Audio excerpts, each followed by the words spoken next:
Good evening, everyone. I'm Kubrali and you're watching Awaz News. Tonight, I'll be taking you to top news across Canada.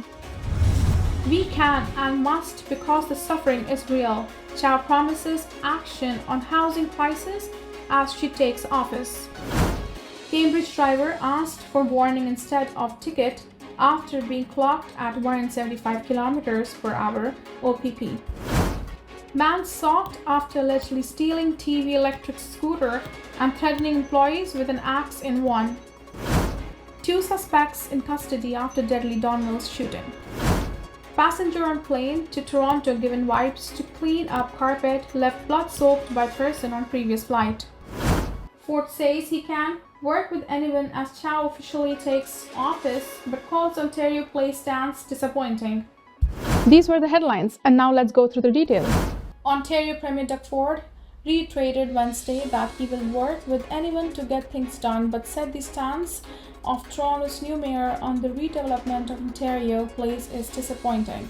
The province is currently in the process of redeveloping the site into a large water park and spa for a long-term lease by Austrian company Therm and moving the Ontario Science Centre into some of the remaining space. Olivia Chow officially became Toronto's new mayor Wednesday after winning a hard-fought race with 101 other candidates 2 weeks earlier. The issue of the Ontario Place redevelopment came up numerous times in the campaign, and Chow has said repeatedly that the site should remain open to the public as a park rather than be privatized. Some of the lands that would be required for the redevelopment are owned by the city. Government House leader Paul Calandra said last month that the province will not let obstacles get in the way of its plans for the site. For a recent draft environmental study said expropriation would be required if council does not agree to cede the city's lands.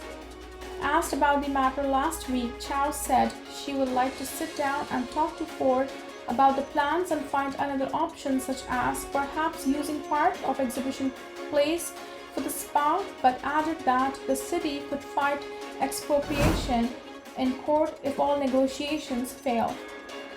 Asked about those comments Wednesday by a reporter at a conference of Canada's premiers in Winnipeg, Ford said the comments are disappointing and that he has shown he can work collaboratively with municipal leaders who have been his political adversaries.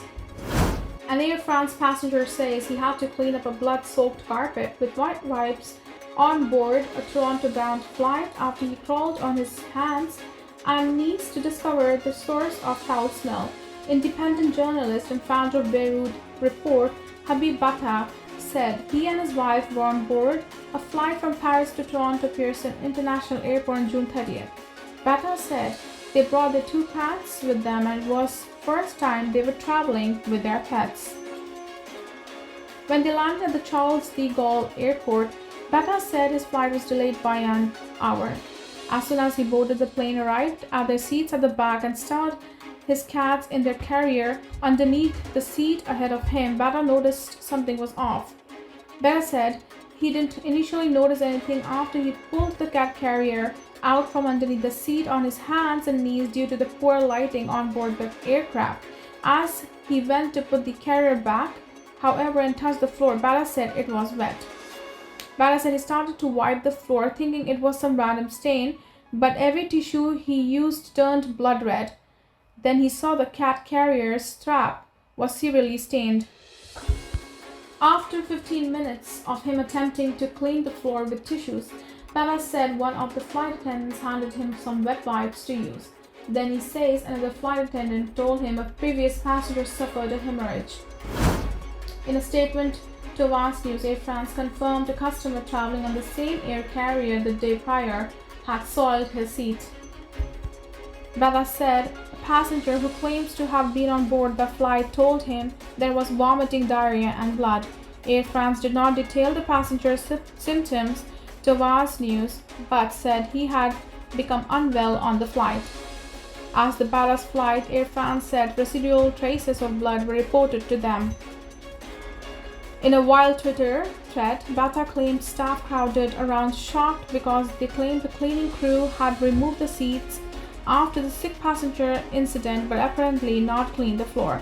It was an unhygienic and hazardous situation to be in, Bata said. Under the Quarantine Act, PHAC said air carriers are obligated to notify the health agency when a person, cargo, or something else on board the flight could cause the spreading of communicable disease that poses a risk of significant harm to public health. Body fluids like blood, vomit, and diarrhea may contain microorganisms that cause disease, PHAC said. If something is soiled by these fluids, the health agency said, it should always be considered contaminated and handled carefully so disease does not spread. The health agency noted it has published sanitation guidance for airlines to follow during these type of public health events. After Bata landed to Toronto Pearson with the cat carrier still reeking, he said he contacted the airlines for answers about what happened to that passenger who fell ill on the flight. Bata said he was offered a $500 voucher, which he says hardly covers the cost of his about $2,500 trip. Air France confirmed it offered Bata compensation and that an internal investigation has been launched to understand the series of events leading this situation. A Cambridge driver asked an officer to give them a warning instead of a ticket after they clocked their vehicle at a top speed of 175 km per hour in an 80 km per hour zone, police say. Police said the vehicle was traveling on Hespeler Road in Cambridge and locked in at 169 km per hour, over twice the speed limit in the area. According to police, the driver of the vehicle asked for a warning when an officer first approached. They were instead charged with stunt driving, speeding, and careless driving. Their license has been suspended for 30 days and their vehicle has been impounded for 14 days. According to the OPP, more than 500 stunt driving charges were laid in less than 6 months in 2022.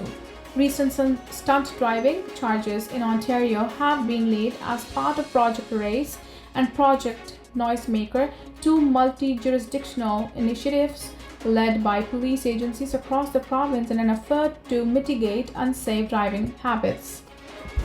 An Ontario hospital is apologizing for mistakenly asking 100 patients to pay $120 for a medical test covered by OHIP. This was an error on our part, and we can confirm there is no cost to patients for this procedure, University Health Network Vice President of Communications Kaila Kumar told Awaz News on Wednesday. Of the 100 people contacted, 20 patients already paid for the procedure and will be reimbursed, Kumar said. The error originated as a result of communication and interpretation error with the physician's practice and billings department around covered and uncovered services. The hospital network launched an investigation on Tuesday after patients were notified by a clinic at Toronto General Hospital that OHIP stopped covering a vestibular head impulse test on July 1st. It's at least 2 weeks now people have been paying for this, Akaya Maroon, one of the patients asked to pay for the test, said on Wednesday. Maroon said she is feeling a flurry of emotions, angry, upset, relieved, and frustrated, on top of dealing with her health as a single mother of two. She was recently placed in a medically induced state twice as her body felt like it was in a parachute, constantly spinning faster than a roller coaster, she said. On Monday, she posted a redacted email from a Toronto General Hospital clinic that asked her to pay $120 for a test she said is medically necessary to diagnose her condition. In addition to more than 445,000 views, the Ministry of Health responded, assuring that this was an OHIP-covered service. Ultimately, she left wondering what would have happened if she never flagged the incident. If I hadn't tweeted about this 3 days ago, where would we be? Maroon said. York police are searching for a man wanted in connection with 2 separate robberies in Vaughan this month. Police say that on July 8, at around 4:30 p.m., a robbery occurred in parking lot of a retail store in area of New Huntington Road. The victim had purchased a TV and was loading it into a vehicle when a male suspect pushed the victim and stole the TV, police said in a press release. The suspect got in a pickup truck, and as he was fleeing from the scene, the victim was hit. Fortunately, the victim was not seriously injured. Then on Tuesday at around 2:50 p.m., officers were called to a business on Highway 7 near Highway 427 for another reported robbery. A male suspect entered the premises and threatened employees with an axe. The press release reads, the suspect stole a one-wheeled electric scooter and fled the scene.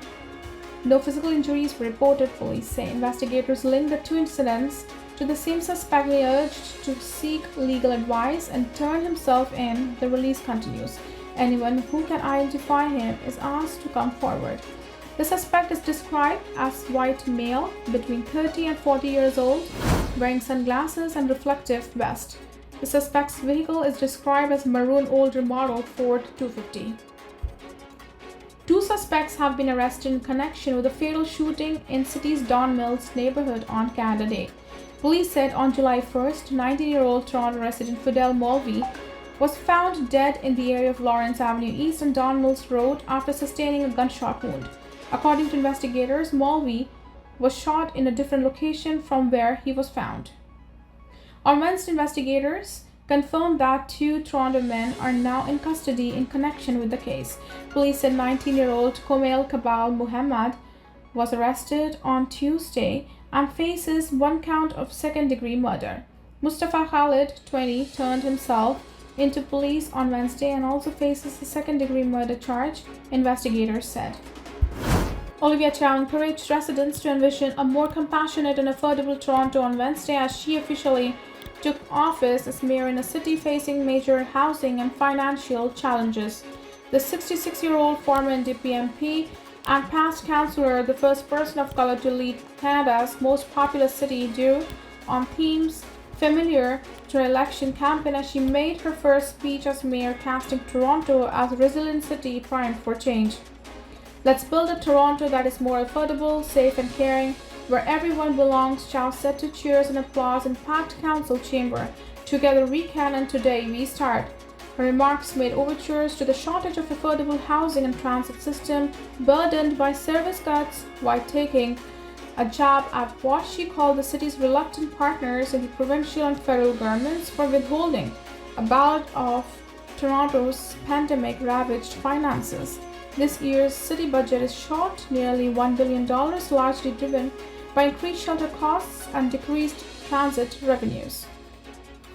Thank you for tuning in. I'm Kubra Ali. I'll see you back tomorrow, same time, same channel. Until then, good night.